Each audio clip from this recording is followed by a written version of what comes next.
Morning student. Last video में हमने 3 centre problem की थी, what to produce, how to produce, for whom to produce, जो एक स्लाइड्स में आपको रिप्रेजेंट की गई थी।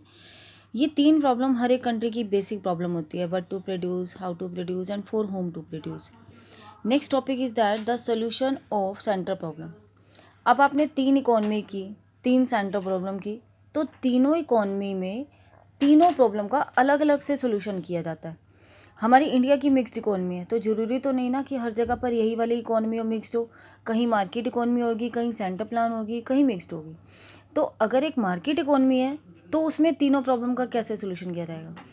अगर एक मार्केट इकोनॉमी है तो प्रोड्यूसर प्रोड्यूस करेगा सिर्फ उन्हीं गुड्स को जिनकी डिमांड ज़्यादा है या जिनकी सप्लाई कम है, मतलब जिसको उसमें अच्छा प्राइस अर्न हो जाता है, अच्छा प्रॉफिट उसको अर्न होता है। क्यों?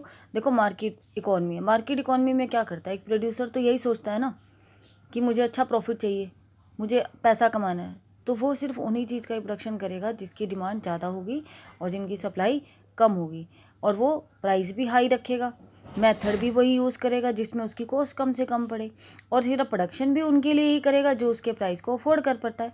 देखो, तीनों क्वेश्चंस का आंसर दिया। पहले मैंने कहा व्हाट टू प्रोड्यूस में प्रॉब्लम थी ना, व्हाट टू प्रोड्यूस, वो क्या करेगा, सिर्फ उन्हीं गुड्स का प्रोडक्शन करेगा जिनकी डिमांड ज़्यादा, सप्लाई कम है। फिर नेक्स्ट में वो उनका मतलब हाउ टू प्रोड्यूस में हम टेक्निक देखते हैं ना, तो टेक्निक में वो देखेगा जिसमें उसकी कॉस्ट सबसे कम पड़ रही हो।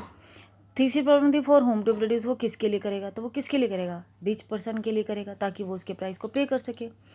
नेक्स्ट आती है सेंटर प्लान इकोनॉमी। अब सेंटर प्लान इकोनॉमी में जो गुड्स और सर्विसेज का प्रोडक्शन किया जाता है वो सिर्फ सोसाइटी के वेलफेयर से किया जाता है, क्योंकि गवर्नमेंट डिसीजन लेती है। तो गवर्नमेंट जब डिसीजन लेती है तो वो तीनों प्रॉब्लम का कैसे सॉर्ट आउट करेगी। व्हाट टू प्रोड्यूस में वो क्या करेगी, सिर्फ उन्हीं चीज़ का ही प्रोडक्शन करेगी ना जो सोसाइटी के लिए बेनिफिशियल हो, और टेक्निक भी वो यूज़ करेगी जो सोसाइटी के लिए डिज़ायरेबल हो, जिसमें सोशल जस्टिस को प्रायोरिटी मिले।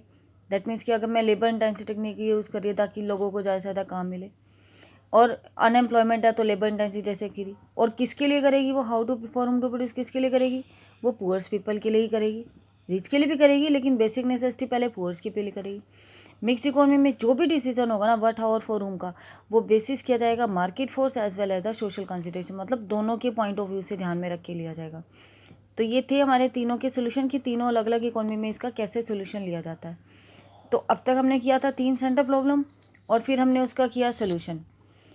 पहले हमने किया था 3 टाइप ऑफ इकोनॉमी, ठीक है। उसके बाद हमने ये किया तीनों सेंटर प्रॉब्लम, इसके रीज़न, और अब ये टॉपिक था आपके पास solution of the centre problem. एक नेक्स्ट टॉपिक हमारे पास आता है अपॉर्चुनिटी कॉस्ट। ये अपॉर्चुनिटी कॉस्ट क्या होती है? अपॉर्चुनिटी कॉस्ट, जब आप कोई चीज़ एक ख़रीदने जाते हो और आपके पास एक बजट लिमिटेड में है, तो आप एक चीज़ को लेने के लिए आप कहीं ना कहीं एक दूसरी चीज़ को ना छोड़ देते हो कि चलो इसे छोड़ दिया जाए, पहले मैं ये चीज़ ले लूँ। आप ना चाहते हुए भी ना एक चीज़ को कहीं ना कहीं छोड़ ही देते हो। तो एक इम्पॉर्टेंट पॉइंट है कि जहाँ हमारे पास लिमिटेड रिसोर्सेज हैं, अल्टरनेटिव यूजेस हैं, सारे रिसोर्सेज लिमिटेड है, तो हमें चूज़ करना पड़ता है कि मुझे क्या चीज़ चाहिए। तो एक चीज़ को ज़्यादा लेने के लिए मुझे दूसरे को छोड़ना पड़ता है।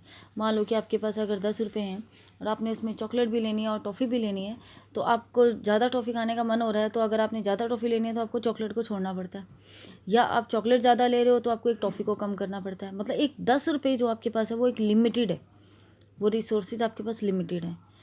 अल्टरनेटिव यूजेज हैं कि आप सब कुछ ले सकते हो, बट जो चीज़ आपको ज़्यादा अच्छी लग रही है आप वो ज़्यादा लोगे और दूसरे को आप क्या कर दोगे, कम कर दोगे, क्योंकि 10 रुपये में आप इतना ही ले सकते हो, आप सारी चीज़ तो ले नहीं सकते ना। तो ये एक कॉन्सेप्ट आता है अपॉर्चुनिटी कॉस्ट का। अपॉर्चुनिटी कॉस्ट होती है वो कॉस्ट जो एक नेक्स्ट बेस्ट अल्टरनेटिव का फोरगोन होता है, मतलब कि जो चीज़ आपने छोड़ दी। अगर आप एक चीज़ को, आप ऑरेंज ले रहे हो और एप्पल भी ले रहे हो, आप ऑरेंज 10 ले रहे थे और एप्पल 1 ले रहे थे। अगर आपको एप्पल 2 लेने हैं तो आपने एप्पल 1 से बढ़ाकर 2 किया, तो आपको उधर ऑरेंज घटा के 10 से 9 करने पड़े। तो आपने एक ऑरेंज को घटा दिया, एक ऑरेंज को घटाया और एक एप्पल को बढ़ाया। तो एक एप्पल को गेन करने के लिए आपने एक ऑरेंज को सेक्रीफाइस कर दिया, छोड़ दिया। तो जो चीज़ आपने सेक्रीफाइस की वो क्या थी, अपॉर्चुनिटी कॉस्ट। मतलब कि ये वो कॉस्ट है, ये वो मेजरमेंट है जो आप एक बेस्ट अल्टरनेटिव के लिए, मतलब एक आपको एक एप्पल लेना था, वो आपका एक बेस्ट अल्टरनेटिव हो गया, और उसके लिए आपने क्या छोड़ा, ऑरेंज छोड़ा। तो जो ऑरेंज आपने छोड़ दिया वो उसके लिए क्या हो गया, अपॉर्चुनिटी कॉस्ट। ठीक है। और मार्जिनल अपॉर्चुनिटी को जो होते हैं वो एक रेशो को रिप्रेजेंट करती है कि आपने क्या लॉस किया और क्या गेन किया। मतलब मैंने एक एप्पल को गेन करने के लिए मैंने एक ऑरेंज को छोड़ दिया, तो ये मेरी रेशो जो रिप्रेजेंट कर रही है वो मेरी मार्जिनल अपॉर्चुनिटी कॉस्ट है। ये भी आपके नेक्स्ट कॉन्सेप्ट में यूज़ होगा। तो अभी आपके लिए इतना ही, सॉल्यूशन और अपॉर्चुनिटी कॉस्ट और marginal opportunity cost. Okay, thank you.